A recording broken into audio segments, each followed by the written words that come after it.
Next rule number 9। Rule number 9 है हमारे पास, हम कई बार क्या होता है क्रॉस मल्टीप्लाई कर देते हैं।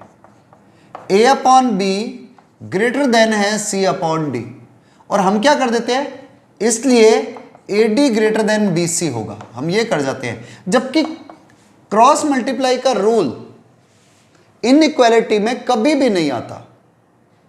ये डिपेंड करेगा, ये रूल नहीं लगेगा cross multiply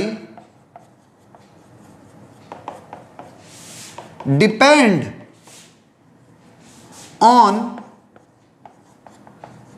sign of expression used, मतलब जो एक्सप्रेशन हमारे पास में यूज्ड हो रहे हैं उसके साइन पे डिपेंड करेगा। अगर ये क्वेश्चन यूं है 3 upon x square plus 2 greater than 4 upon x square plus 7, मान लो, अब आप क्रॉस मल्टीप्लाई कर सकते हो, क्योंकि ये भी पॉजिटिव है, ये अपॉन वाला नंबर भी पॉजिटिव है, इधर ये भी पॉजिटिव है, ये अपॉन वाला नंबर भी पॉजिटिव है, क्योंकि एक्स स्क्वायर प्लस 7 हर हालत में पॉजिटिव होगा, एक्स स्क्वायर प्लस 2 हर हालत में पॉजिटिव होगा, तो आप क्रॉस मल्टीप्लाई कर सकते हो। बट अगर अपॉन का नंबर कुछ नेगेटिव हो जाए, कहीं पर पॉजिटिव हो जाए, तो आप क्रॉस मल्टीप्लाई नहीं कर सकते। तो आपको हमेशा साइन ऑफ एक्सप्रेशन देखना पड़ेगा कि भैया अपॉन में, यूं समझ लो शॉर्ट में, अगर आप समझो कि अपॉन में अगर पॉजिटिव नंबर है आप तो ही क्रॉस मल्टीप्लाई कर सकते हो। अगर अपॉन में नेगेटिव नंबर है और आपने क्रॉस मल्टीप्लाई कर दी तो आप रॉन्ग कर दोगे, इनइक्वालिटी का साइन बदलना पड़ जाएगा आपको। मान लो ये है 4 अपॉन 3 ग्रेटर है 5 अपॉन 2, गलत तो नहीं कर दिया, गलत कर दिया, 4 अपॉन 3 ग्रेटर है 1 अपॉन 2। अब आप इधर क्रॉस मल्टीप्लाई करो, 4 2 जा 8, 3 1 जा 3, चलेगा। पर 4 upon 3 greater than minus 1 upon 2 भी तो है। अब आपने कहा सर क्रॉस मल्टीप्लाई करूं, इधर भी मैंने नेगेटिव साइन है, चलो सॉरी फिर मैंने उल्टा लिख दिया, ये है। अब आप क्रॉस मल्टीप्लाई करो, 4 2 जा 8, 3 1 जा 3। अब क्रॉस मल्टीप्लाई का भी रूल कुछ अलग होता है ना, कई लोग इसको इधर मल्टीप्लाई कर देते हैं, इसको इधर मल्टीप्लाई करते हैं। तो आपको तो सीधा सा एक ही रूल याद रखना है कि क्रॉस मल्टीप्लाई करते टाइम पर आपको साइन ऑफ एक्सप्रेशन देखना है कि भाई अपॉन का नंबर अगर पॉजिटिव है, जैसे अगर मैं कहूं अपॉन का नंबर यहां पर पॉजिटिव है तो आप क्रॉस मल्टीप्लाई कर सकते हो। बट अगर अपॉन का नंबर, अभी तो कर सकते हो आप, 2 4 जा 8 माइनस 8, 3 1 जा 3 माइनस 3, अभी तो आप लिख सकते हो। लेकिन अगर यही काम यूं कर दूं, ये लो 5 अपॉन 2 ग्रेटर है 1 अपॉन माइनस 3 से, अपॉन में माइनस का 3 है, आपने क्रॉस मल्टीप्लाई कर दी तो अब क्या हुआ, 5 इंटू माइनस 3 माइनस 15, 2 इंटू 1 2। अब बताओ अब इनइक्वालिटी लगेगी क्या? तो याद रखना है आपको कि जो अपॉन में नंबर आ रहे हैं, एक्सप्रेशन के साइन को देखना जरूरी है। जो अपॉन में नंबर है वो क्रॉस मल्टीप्लाई तभी होगा जब अपॉन वाला नंबर पॉजिटिव हो, श्योर पॉजिटिव हो। अगर श्योर नहीं है तो आप क्रॉस मल्टीप्लाई नहीं कर सकते। यहां कर लोगे चलेगा, इधर वहां नहीं कर सकते। तो आपको अपॉन के साइन का, अगर यही यू लिखा हो 3 upon x minus 2 greater than 1 upon x minus 2 या 4 अपॉन एक्स माइनस 2, अब आप क्रॉस मल्टीप्लाई नहीं करोगे, पहले आपको देखना पड़ेगा भैया एक्स माइनस 2 पॉजिटिव है या नेगेटिव है, ठीक है, उन कंडीशंस को चेक करना पड़ेगा। तो आप क्रॉस मल्टीप्लाई तभी कर सकते हो जब अपॉन वाला नंबर यानी कि डिनोमिनेटर दोनों ही केसेस में पॉजिटिव चल रहा हो। ऐसी नेक्स्ट पॉइंट लेते हैं, रूल नंबर 10। रूल नंबर 10 की बात करते हैं। अगर मेरे पास में इफ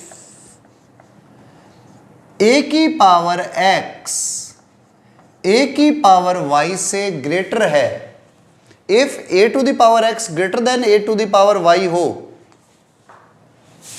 एंड देखो इस लाइन को पहले दोबारा समझना, a की पावर x a की पावर y से ग्रेटर है तो then x greater than y होगा। कब होगा? If a is greater than 1। अगर आप 1 से बड़ा कोई भी नंबर ले रहे हो, 1 से बड़ा कोई भी नंबर है और a की पावर x a की पावर y है, यहां पर नंबर है 2 की पावर x 2 की पावर y से बड़ा है, तो श्योर है x ग्रेटर देन y होगा। बट अगर if a is less than 1 and greater than 0 है तो x लेस देन y होगा। इसको मैं एक और दूसरे तरीके से भी लिख देता हूं कि if a is greater than 1 and x is greater than y, a 1 से बड़ा है और x y से बड़ा है, then a की पावर x a की पावर y से ग्रेटर होगा। और ऐसे ही if a is less than 1 and greater than 0 and x is greater than y, तो a की पावर x a की पावर y से स्मॉल होगा। आप ऐसे भी लिख सकते हो और आप ऐसे भी समझने के लिए लिख सकते हो। मैं इसका सीधा सा आपको ट्रिकी वे बताता हूं, एग्जांपल से समझाता हूं। 2 की पावर आप ले रहे हो, 2 की पावर 1, 2 की पावर 2, 2 की पावर 3, 2 की पावर 4, 2 की पावर 5, 2 की पावर 6। 2 तो नंबर नीचे सेम है, मैं पावर बढ़ाता जा रहा हूं। तो 2 की पावर 1 होता है 2, 2 की पावर 2 होता है 4, 2 की पावर 3 होता है 8, 2 की पावर 4 16, 2 की पावर 5 32, 2 की पावर 6 64। तो देखो जैसे जैसे पावर बढ़ रही है नंबर इंक्रीज हो रहा है नंबर की वैल्यू इंक्रीज हो रही है। लेकिन यही केस मैंने बेस में नंबर ले लिया 0.2 या 0.5, चलो 0.2 ही ले लेते हैं। 0.2 की पावर 1, 0.2 का स्क्वायर, 0.2 का क्यूब, 0.2 की पावर 4, 0.2 की पावर 5, 0.2 की पावर 6। 0.2 की पावर 1 क्या होती है 0.2, 0.2 का स्क्वायर क्या होता है 0.2 इंटू 0.2 0.04, 0.2 का क्यूब क्या होता है 0.2 इंटू 0.2 इंटू 0.2 0.008, 0.2 की पावर 4, 0.2 की पावर 4 मीन्स 16, 0.0016। तो आप जैसे जैसे आगे बढ़ते जा रहे हो, आगे 0.00032 आ जाएगा। तो आप जैसे जैसे आगे बढ़ते जा रहे हो आपका नंबर क्या होता जा रहा है, छोटा होता जा रहा है। मीन्स अगर बेस का नंबर 1 से ग्रेटर है तो आप जैसे जैसे पावर इंक्रीज करोगे a की पावर x a की पावर y से बड़ी होगी। लेकिन अगर बेस का नंबर 1 और 0 के बीच में है, अब आप अगर पावर बढ़ाते हो ना तो नंबर डिक्रीज होता जाएगा। तो आपको देखना यह जरूरी है कि बेस का नंबर क्या है। जहां पर आप लिख रहे हो ना a की पावर x a की पावर y a की पावर x a की पावर y, तो a आपका 0 और 1 के बीच में है, तब तो इनइक्वालिटी का साइन चेंज होगा, और 1 से बड़ा है तो इनइक्वालिटी के साइन में कोई भी चेंज नहीं आएगा। लेकिन अभी आपको यह लग रहा होगा कि सर ने 0 और 1 के बीच की बात करी, नेगेटिव नंबर की बात क्यों नहीं करी, कि भाई a की वैल्यू मैंने एक बार लिखा 0 और 1 के बीच, एक बार लिखा मैंने 1 से ग्रेटर, 0 से छोटे की तो बात ही नहीं करी। वो इसलिए नहीं करी क्योंकि अगर नेगेटिव नंबर ले लेता हूं ना, मान लो मैंने ले लिया -2 या -3 ले लिया, -3 की पावर 1 -3 आई, -3 का स्क्वायर किया तो 9 आया, -3 का क्यूब किया तो -27 आया, -3 की पावर 4 करी तो आगे आपका से 81। तो हो क्या रहा है, नेगेटिव नंबर की पावर आप इंक्रीज कर रहे हो तो कभी नंबर इंक्रीज हो रहा है, कभी नंबर डिक्रीज हो रहा है, कभी पॉजिटिव बन रहा है, कभी नेगेटिव बन रहा है, फिर पॉजिटिव फिर नेगेटिव। तो वो क्या है, नंबर इंक्रीज और डिक्रीज करते चलेंगे। तो इसलिए हम वहां पर बात नहीं कर रहे, हम सिर्फ पॉजिटिव नंबर्स के लिए ही कंडीशन चेक कर रहे हैं। ठीक है, लिख लो इतना। ओके, नेक्स्ट रूल पे आते हैं। अगर 10 लिख लिए तो रूल नंबर 11, आपके पास में एक इनइक्वालिटी के बड़ा सिंपल सी प्रॉपर्टी होती है कि एक्स स्क्वायर हमेशा ग्रेटर देन इक्वल टू 0 होगा, जो आपको बेसिकली पता है।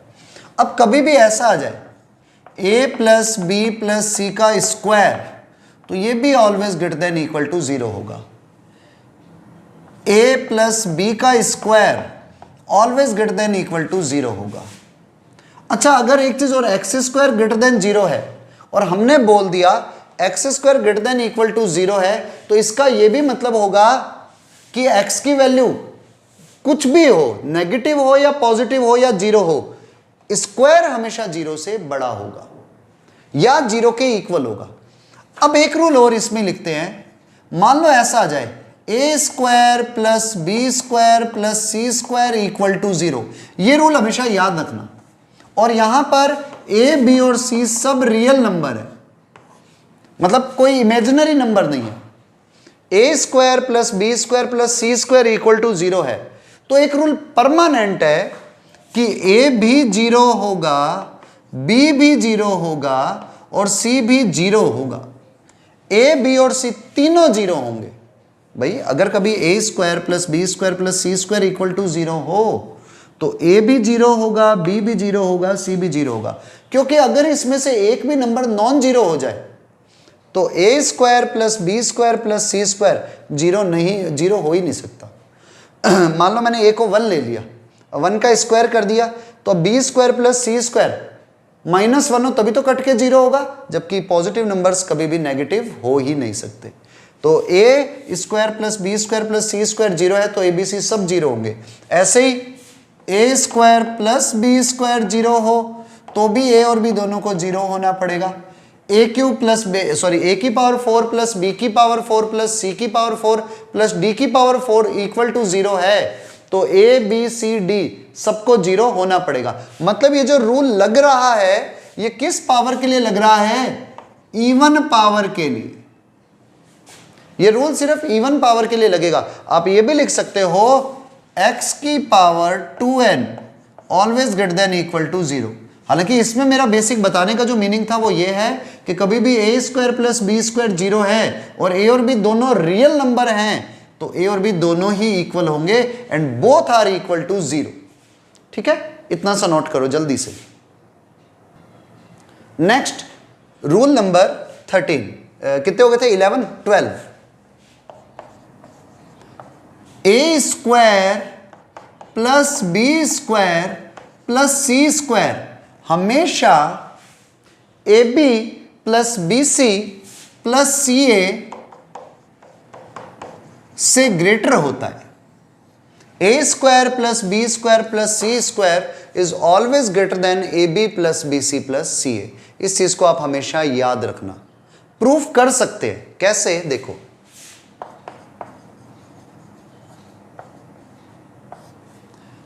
मैं ले रहा हूं A square plus B square plus C square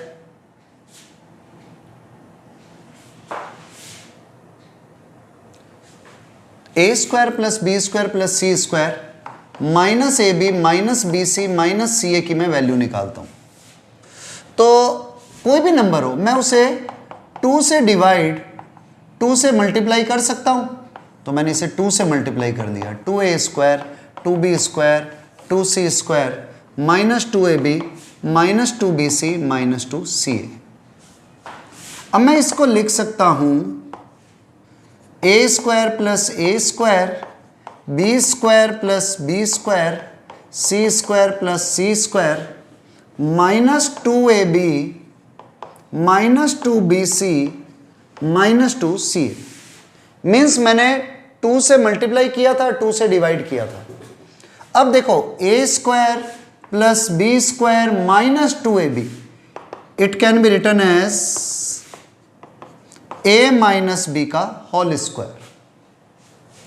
B square plus C square minus 2bc, it is equal to B minus C का होल स्क्वायर। और last C square plus A square minus 2ca, it can be written as C minus A का whole square. अब आपको पता है square हमेशा ही या तो 0 होंगे या 0 से बड़े होंगे। तो ये भी ग्रेटर देन इक्वल टू 0, ये भी ग्रेटर देन इक्वल टू 0, ये भी ग्रेटर देन इक्वल टू 0। 1/2 भी पॉजिटिव है, तो इसका मतलब ये वैल्यू श्योर हो गई ग्रेटर देन इक्वल टू 0 है। Means A square plus B square plus C square minus A B minus B C minus C A greater than equal to 0 आ गया। तो आप इसको अगर इस सेकंड साइड में ले जाते हो ग्रेटर देन इक्वल टू 0 वाली साइड पे, तो A square plus B square plus C square हर हालत में A B plus B C plus C A से ग्रेटर देन इक्वल टू आएगा। रिपीट करता हूं, मुझे ये प्रूफ करना है। मैंने क्या किया, A square plus B square plus C square minus A B minus B C minus C A को फाइंड कर लिया, 2 से मल्टीप्लाई करा, 2 से डिवाइड करा, इनको एक्सपेंड कर दिया, 2a स्क्वायर को a square plus a square, 2b square को b square plus b square, 2c square को c square plus c square, minus 2ab minus 2bc minus 2ca। Perfect squares बन रहे हैं और हमें पता है स्क्वायर्स हमेशा ग्रेटर देन इक्वल टू 0 होते हैं। तो आपको पहले पहचान करनी होगी कि आप किस तरह से नंबर्स को सॉल्व करते हो। ठीक है, नोट कर लो इसे। और ये वैसे हमें ना पीछे बेसिक की जो क्लास थी शुरुआत में, उसमें मैंने फैक्टर्स के टाइम पर ये रूल करवा दिया था। नेक्स्ट रूल नंबर 13 पे जाते हैं। बहुत काम का रूल है। देखो, आपको पता है, चलो लिख देता हूं पहले rule, if a plus B plus C greater than 0 है, अगर a plus B plus C greater than 0 हो, then a cube plus B cube plus C cube 3abc से या तो ग्रेटर होगा या इक्वल होगा।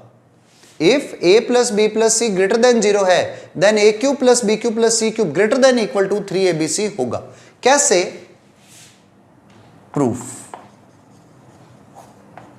अगर आपको रूल याद हो तो a cube plus B cube plus C cube minus 3abc का फार्मूला था जो हमने बेसिक की क्लास में कर लिया था, a plus B plus C into A square plus B square plus C square minus A B minus B C minus सी।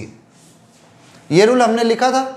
और अगर आपको ये ऐसे ध्यान है कि अभी अभी पीछे रूल किया है, rule number 12, A square plus B square plus C square A B minus B C minus C A से या तो ग्रेटर होता है या इक्वल होता है, तो ये वैल्यू तो ऑलरेडी इससे बड़ी या इक्वल है, तो ये वैल्यू तो ग्रेटर देन इक्वल टू 0 आ गई।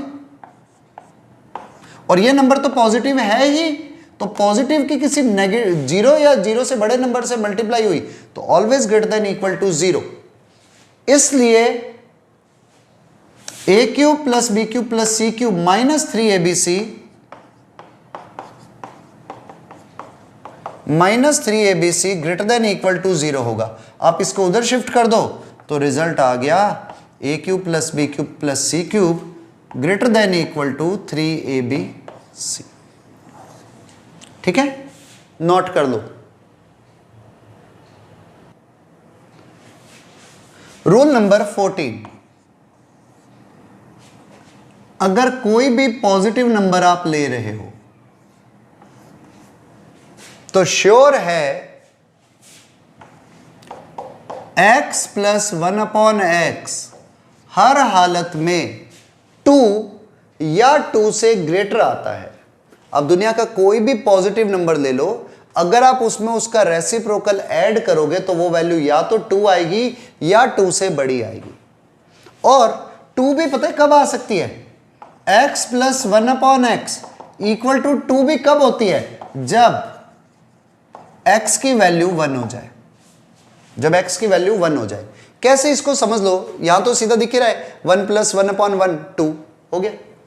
बट अगर x की वैल्यू मान लो 1 नहीं है, तो आपने कहा सर अगर मैं मतलब कोई नंबर लेता हूं तो क्या ग्रेटर देन होगा। मैंने कहा चल पहले एक मिनट 1 से बड़ा कोई नंबर ले ले। अगर आपने ऑलरेडी 2 या 2 से बड़ा ले लिया तो ये तो सीधा ही दिख रहा है 2 लिया और 1/2 लिया तो वैल्यू ऑलरेडी ग्रेटर देन 2 हो जाएगी। अब आपने कहा नहीं सर मैं 2 से छोटा लेता हूं और 1 से भी छोटा ले लेता हूं, तो 1 से छोटा आपने मान लो 0.5 लिया, तो 0.5 प्लस 1/0.5, अब 1/0.5 खुद ही 2 से ग्रेटर हो गया। तो आपके पास में ये रूल बनेगा, या तो x ग्रेटर देन 2 बन जाएगा या 1/x ग्रेटर देन 2 हो जाएगा। तो ओवरऑल इन दोनों का एडिशन हमेशा ही 2 से बड़ा होगा। कब? अगर x पॉजिटिव नंबर है तो। आप यूं करो, अपने मन से एग्जांपल ले लिया करो, कोई भी 2 नंबर, तो x 1/x का एडिशन हमेशा 2 से ग्रेटर होगा। हालांकि अब इसे क्वाड्रेटिक इक्वेशन के थ्रू प्रूफ भी कर सकते हैं। और ऐसे ही x अगर नेगेटिव है देन x प्लस 1/x -2 से स्मॉलर होगा या इक्वल होगा। अगर आप x को नेगेटिव नंबर ले रहे हो ना तो x प्लस 1/x -2 से स्मॉल या इक्वल होगा। कैसे? अगर मैं इसमें भी समझ सकता हूं, x प्लस 1/x -2 कब होगा? जब x माइनस का 1। अगर x की वैल्यू -1 है ना तो -1 प्लस 1/-1 ऑलरेडी -2 हो जाएगा। तो अगर x पॉजिटिव है तो याद रखना x प्लस 1/x हमेशा 2 से ग्रेटर होगा, और अगर x नेगेटिव है तो x प्लस 1/x हमेशा -2 के से स्मॉल होगा। तो इससे एक रूल बन गया, एक रूल और बन गया कि x प्लस 1/x की वैल्यू कभी भी -2 और 2 के बीच में नहीं हो सकती। -2 और 2 के बीच में नहीं हो सकती। कभी कोई क्वेश्चन आ जाए ना, मान लो वो कहते हैं x plus 1/x equal to 1 है, देन x की वैल्यू फाइंड करो, तो सीधा देखते ही नॉट पॉसिबल। अब ये यहां पर x प्लस 1/x का मतलब ये भी हो सकता है 4x प्लस 1/4x।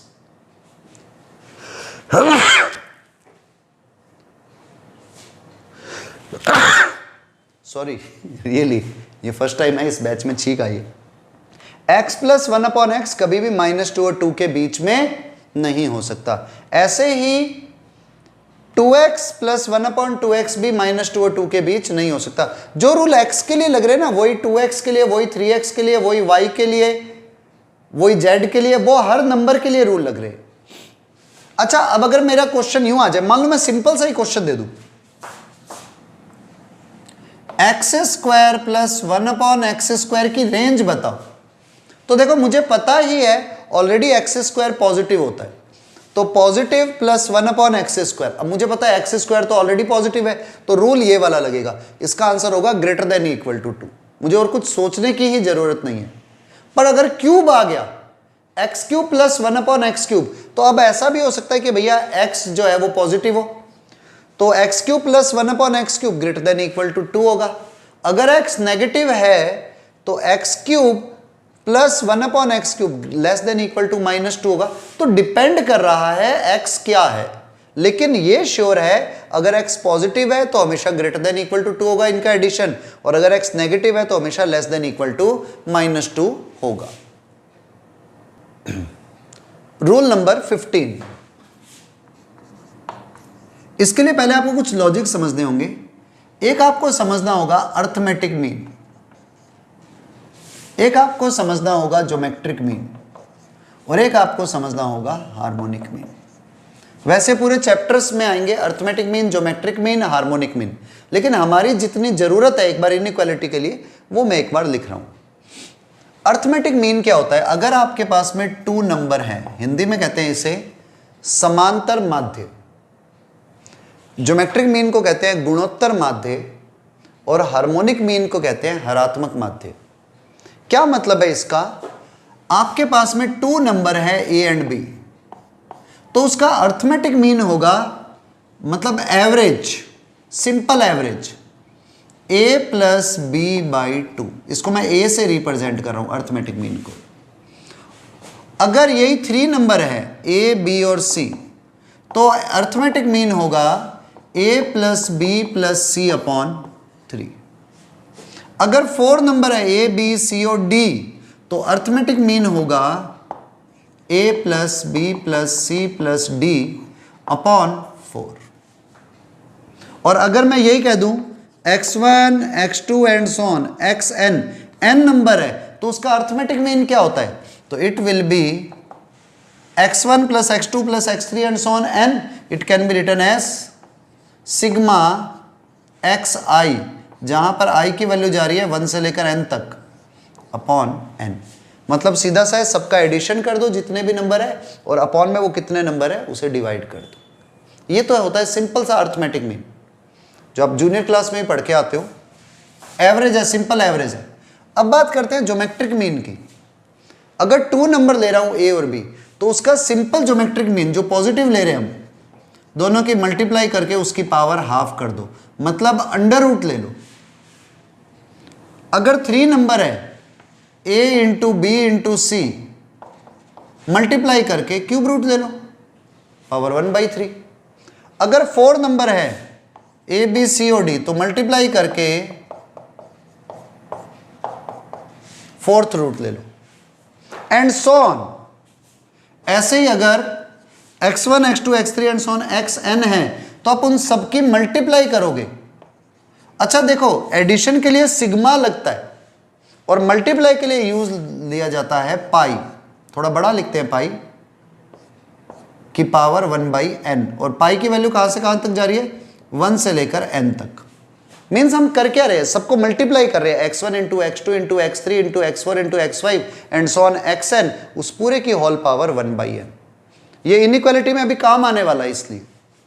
और ऐसे ही हार्मोनिक मीन, हरात्मक माध्य, ये होता है, h से रिप्रेजेंट करूंगा तो 2/1/a plus 1/b। Geometric mean की बात करें, हार्मोनिक मीन 3 नंबर का लेते हैं, तो h हो जाता है 3/1/a plus 1/b plus 1/c। 4 number का हार्मोनिक मीन लेना है, तो 4/1/a plus 1/b plus 1/c plus 1/d। और ऐसे ही इतने सारे नंबर हैं, n नंबर्स, इनका लेना है हार्मोनिक मीन, तो n/1/xi का सिग्मा, i की वैल्यू जा रही है 1 से लेकर n तक। ठीक है, आप इसको ब्रैकेट में लिख सकते हो, क्योंकि हम 1/x1 plus 1/x2 plus 1/x3 and so on लिखेंगे। इसके लिए रूल ये आता है, इनइक्वालिटी के अंदर मैंने इसको क्यों लिखा, क्योंकि मुझे जो बताना है वो इनइक्वालिटी के अंदर रूल आता है कि arithmetic mean greater than equal to geometric mean and geometric mean greater than equal to harmonic mean. कि अर्थमेटिक मीन हमेशा ज्योमेट्रिक मीन से बड़ा होगा या इक्वल होगा, और ज्योमेट्रिक मीन हमेशा हार्मोनिक मीन से बड़ा या इक्वल होगा। हमें बेसिक रूल तो ये लिखना था, पर AM GM HM आपको पता नहीं है, तो इसलिए ये लिखने जरूरी है। ठीक है, आप एक बार इतना नोट कर लो। यस, नेक्स्ट रूल इसके अंदर ही 15 के अंदर जो हमने लिखना था, अर्थमेटिक मीन हमेशा ज्योमेट्रिक मीन से ग्रेटर होगा और ज्योमेट्रिक मीन हमेशा हार्मोनिक मीन से ग्रेटर होगा। एक रूल तो ये होगा इसमें, और एक इन 3 में रिलेशन भी होता है। आप ज्योमेट्रिक मीन का स्क्वायर कर दो, वो अर्थमेटिक मीन और हार्मोनिक मीन के मल्टीप्लाई के इक्वल आता है। मीन्स आप इसका और इसका मल्टीप्लाई करो तो इसके स्क्वायर के इक्वल आएगा। एक एग्जांपल समझ लो, मेरे पास में 2 नंबर है, 2 एंड 18। इनका सबसे पहले अर्थमेटिक मीन निकाला, तो 2 प्लस 18/2, दोनों की एवरेज 10। ज्योमेट्रिक मीन निकाला, तो 2 इंटू 18 का अंडर रूट, 18 2 36, 36 का अंडर रूट इज 6। और हार्मोनिक मीन की बात करते हैं तो 2/1/2 प्लस 1/18। हो सकता है आपने दूसरे फार्मूले भी लिखे हुए हैं, तो वो भी फार्मूले आप अप्लाई कर सकते हो, बट अभी जो बिल्कुल जीरो लेवल पर बता रहा हूं वहां पर सिर्फ यही फार्मूला अप्लाई कर रहे हैं। 18 और 2 का एलसीएम आया 36। 2 से 36 कैंसिल, सॉरी 18, 2 से 18 कैंसिल हुआ 9 बार, 18 से 18 कैंसिल हुआ 1 बार, तो 9 + 1 10, 18 ऊपर चला गया, 2 इंटू 18/10, 2 से 10 5 टाइम कैंसिल हुआ, 18/5। अगर अपनी कैलकुलेशन में मिस्टेक नहीं है तो चेक कर देते हैं। 18 और 2 का एलसीएम ये आया, 2 से 18 कैंसिल हुआ 9 बार, ठीक है, मुझे जहां तक दिख रहा है सही है। तो देखो, arithmetic mean, geometric mean and harmonic mean, ठीक है। तो अब अगर आप इस पर ध्यान देते हो तो अर्थमेटिक मीन 10 है, ज्योमेट्रिक मीन 6 है और हार्मोनिक मीन 18 है, तो श्योर है 10 6 से बड़ा और 6 18/5 से हमेशा ग्रेटर होता है। 10 is greater then 6, 6 is greater then 18/5। अब अगर मैं 6 का स्क्वायर करता हूं इस रूल के हिसाब से तो आता है 36, और 10 इंटू 18/5 की मल्टीप्लाई करता हूं तो 2 बारी कैंसल, 18 2 = 36। तो यहां पर भी क्या आ रहा है देखो, g का स्क्वायर a इंटू एच के मल्टीप्लीकेशन के इक्वल आ रहा है। तो आपके पास में जो अभी तक हमने रूल्स लिखे थे वो सारे के सारे इनइक्वालिटी के रूल्स थे। ये आपको रूल्स याद हो जाने चाहिए। पढ़ते पढ़ते आप क्या करो एक बार नोट्स का रिवीजन कर लो। जितने भी अपने शुरू से लेकर अभी तक के बेसिक कंसेप्ट के लेक्चर हैं, सारे लेक्चर एक बार रिवाइज कर लो ताकि आपको आगे वाली चीज जो समझाए वो इजीली समझ में आ जाए।